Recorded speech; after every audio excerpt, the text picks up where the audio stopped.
সারা দেশের আরও কিছু খবর নিয়ে এখন একটি ডেস্ক রিপোর্ট। কৃষি জমিতে হেভি মেটালের মাত্রা বেড়ে যাওয়ায় উর্বরতা কমছে এবং খাদ্য নিরাপত্তা ঝুঁকিতে পড়েছে। এ সমস্যা সমাধানে সরকার পরিকল্পনা গ্রহণ করেছে, জানিয়েছেন কৃষি, খাদ্য, মৎস্য ও প্রাণী সম্পদ মন্ত্রী হাজী আমিনুর রশিদ ইয়াসিন। সকালে কুমিল্লা সার্কিট হাউসে সংশ্লিষ্ট কর্মকর্তাদের সঙ্গে মতবিনিময়ের সময় একথা বলেন তিনি। ঈদের আগেই অগ্রাধিকার ভিত্তিতে ফ্যামিলি কার্ড কর্মসূচি চালু হচ্ছে।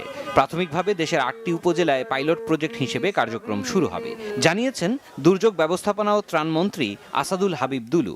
লালমনিরহাটে সাংবাদিকদের প্রশ্নের জবাবে একথা জানান তিনি। রাজশাহীর বিভাগীয় ও জেলা পর্যায়ের কর্মকর্তাদের সঙ্গে মতবিনিময় করেছেন ভূমি মন্ত্রণালয়ের মন্ত্রী মিজানুর রহমান মিনু। সকালে রাজশাহী সার্কিট হাউসের সম্মেলন কক্ষে বিভাগীয় প্রশাসন ও জেলা প্রশাসনের আয়োজনে এ সভা হয়। প্রধান অতিথি ছিলেন ভূমিমন্ত্রী মিজানুর রহমান। বলেন, আইন সবার জন্য সমান, যদি তার সন্তানও আইন লঙ্ঘন করে তাহলে প্রয়োজনীয় ব্যবস্থা নেওয়া হবে। নেত্রকোনায় বৃক্ষরোপণ কর্মসূচি উদ্বোধন করেছেন ভূমি প্রতিমন্ত্রী ব্যারিস্টার কায়সার কামাল। সকালে উপজেলা পরিষদ চত্বর এলাকায় গাছের চারা লাগিয়ে কর্মসূচি উদ্বোধন করেন ভূমি প্রতিমন্ত্রী।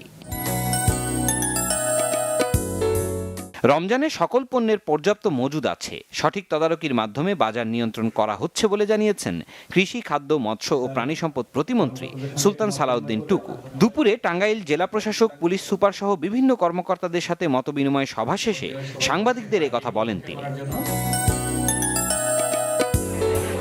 রমজান মাসে নিত্য প্রয়োজনীয় দ্রব্যের বাজার মূল্য নিয়ন্ত্রণে রাখার লক্ষ্যে খাগড়াছড়িতে বাজার মনিটরিং করেছে জেলা প্রশাসন। সকালে খাগড়াছড়ি পৌর শহরে বাজার মনিটরিং কার্যক্রম পরিচালনায় দ্রব্যমূল্য তালিকা প্রদর্শন ও ক্রয় রসিদ দেখাতে না পারায় 2 ব্যবসায়ীকে জরিমানা করেন খাগড়াছড়ি জেলা এক্সিকিউটিভ ম্যাজিস্ট্রেট। সিরাজুম মুনির শুভ, বাংলা ভিশন, নিউজ ডেস্ক।